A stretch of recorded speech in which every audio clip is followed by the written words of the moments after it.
Hello everybody, class is in session. That's right, it's time for WWE Graded Monday Night Raw edition. My name is Jack from Cultaholic.com, and what an eventful Raw we had, but was it a good one or a bad one? Let's find out as we look at Graded. I've already said the show name, I don't need to say it again. Let's just sit down.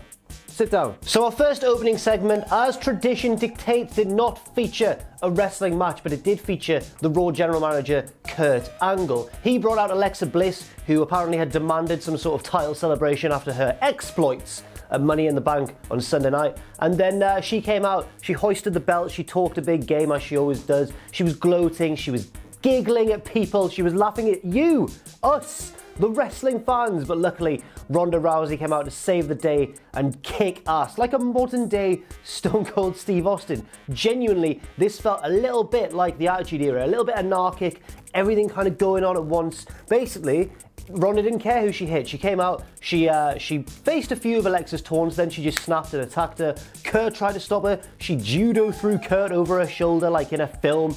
Continued to batter Alexa. Curt tried to stop her again. She started to beat Curt in the corner with the briefcase. It was a breathless start to Monday Night Raw. After this segment backstage, Curt suspended Ronda for 30 days and she said, well, once those 30 days are up, I'm going to come back and kick Alexa's ass. Yeah! I'm giving this opening segment an A grade because bloody hell, it was a bit full throttle, wasn't it? Excellent stuff.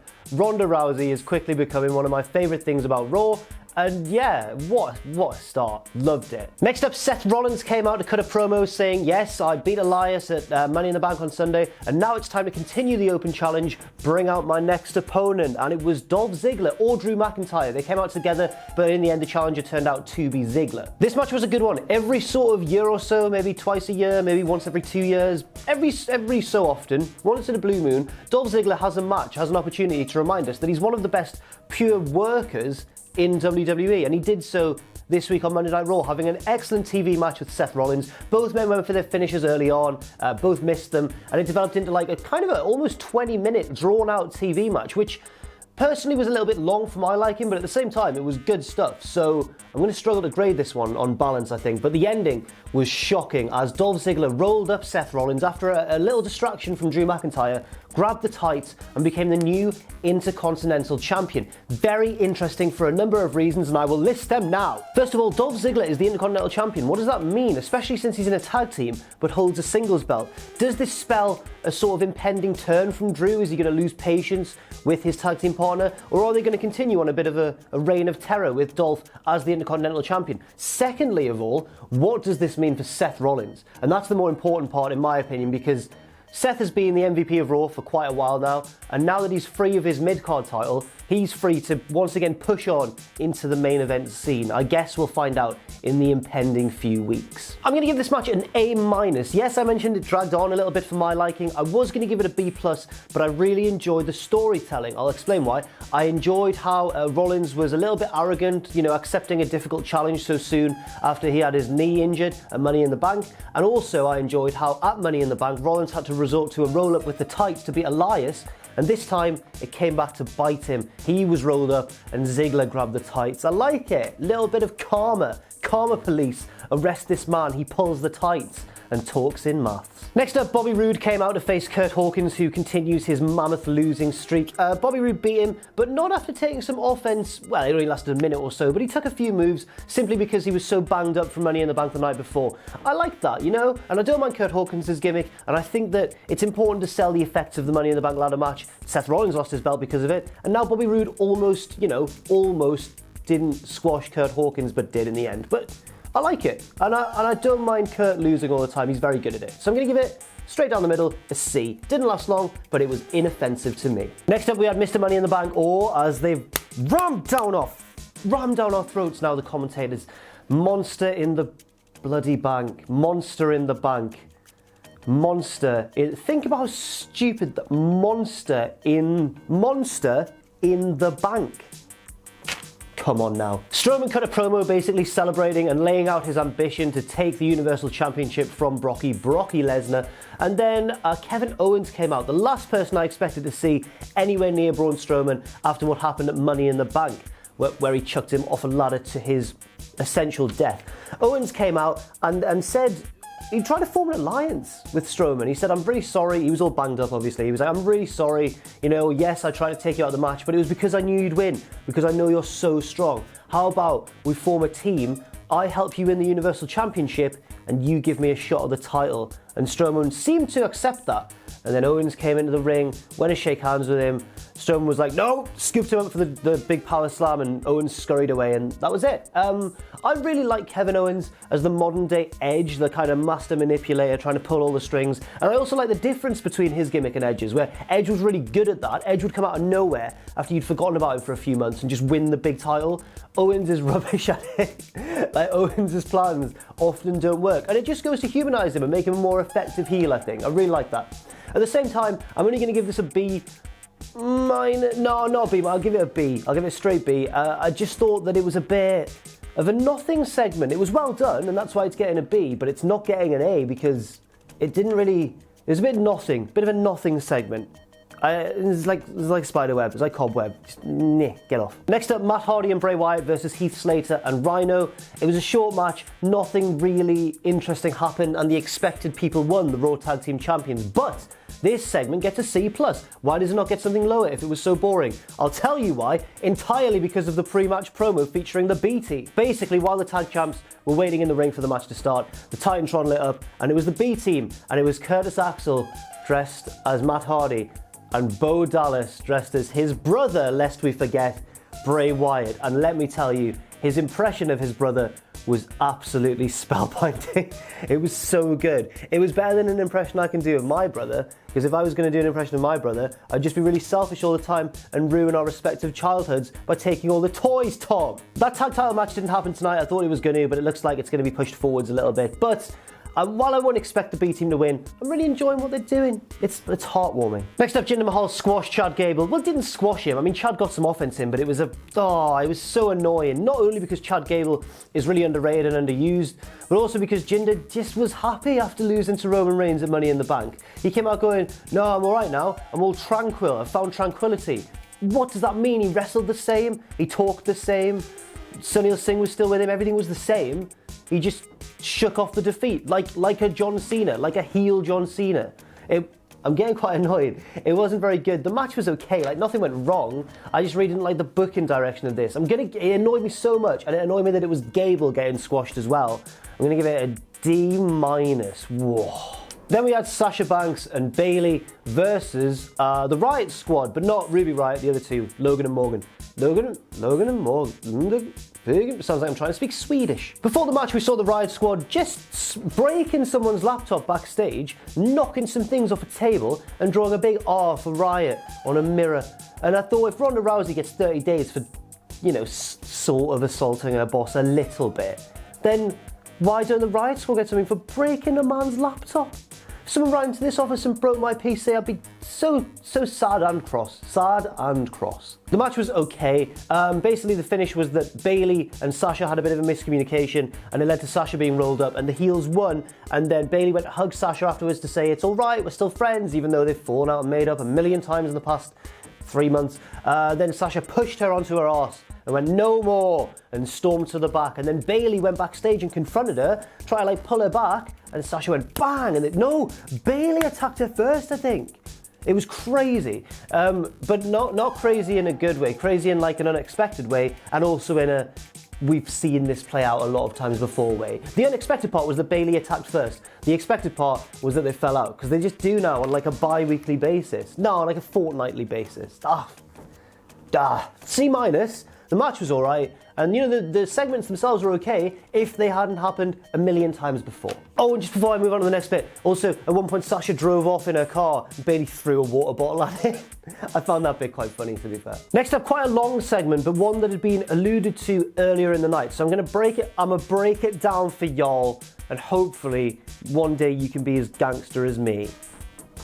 First up, Kurt Angle hit the ring. He'd been getting pestered by Baron Corbin and Stephanie, who was on the phone for a while now, and he was kind of, you know, losing control of the show. First he had to suspend Ronda, the Riott squad running crazy, Sasha and Bayley were brawling backstage, so he came out to the ring and just went, I can't keep control of the show. Oh well, that's basically what he did. Then he said he had a big announcement for Extreme Rules, but before he could make it, Roman Reigns came out to a chorus of boos, and Roman was just like arrogant again. Like, he just feels so he's such an entitled character in the wrestling, in the Raw landscape, just because he thinks that he deserves title shot after title shot. And he's had the boatload at the start of the year, and he took a little break from the title scene to squash Jinder, and now he's back going, I was screwed at the Greatest Royal Rumble. Get over it, mate. Earn yourself a way back. Luckily, Curt's announcement has given Roman a way to earn himself like a title shot again, but if he does so and actually does win that match, everyone's going to be really cross at him. Before that announcement though, Bobby Lashley came out and was just somehow less likeable than Roman Reigns. Like, he's so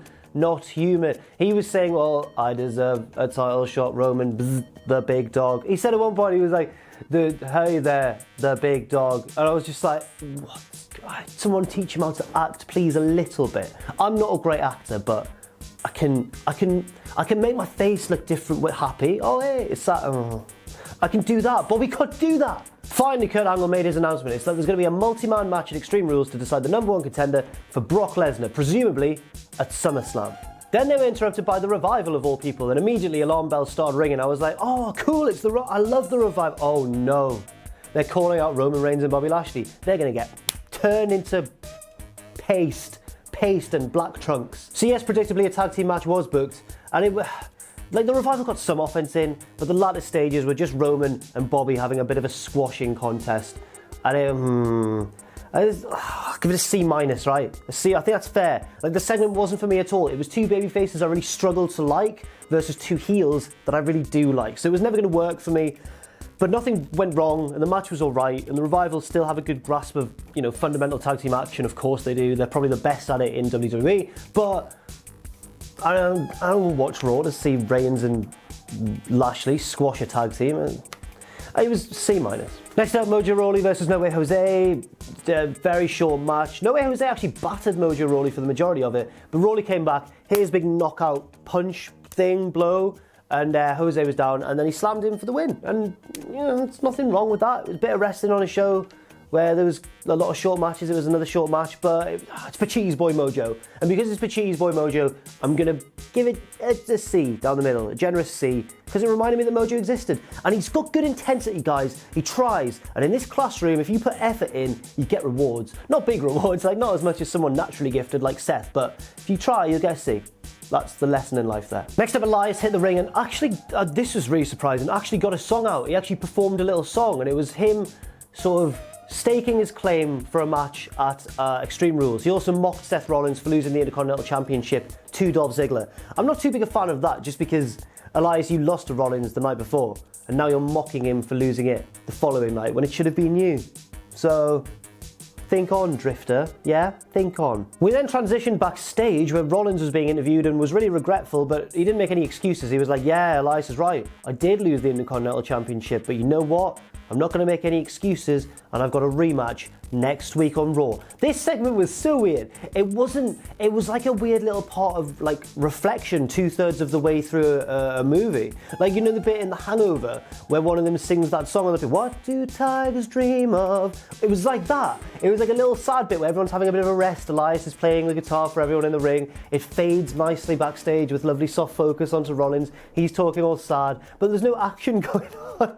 And it was Monday Night Raw. It was really strange. I quite liked it though.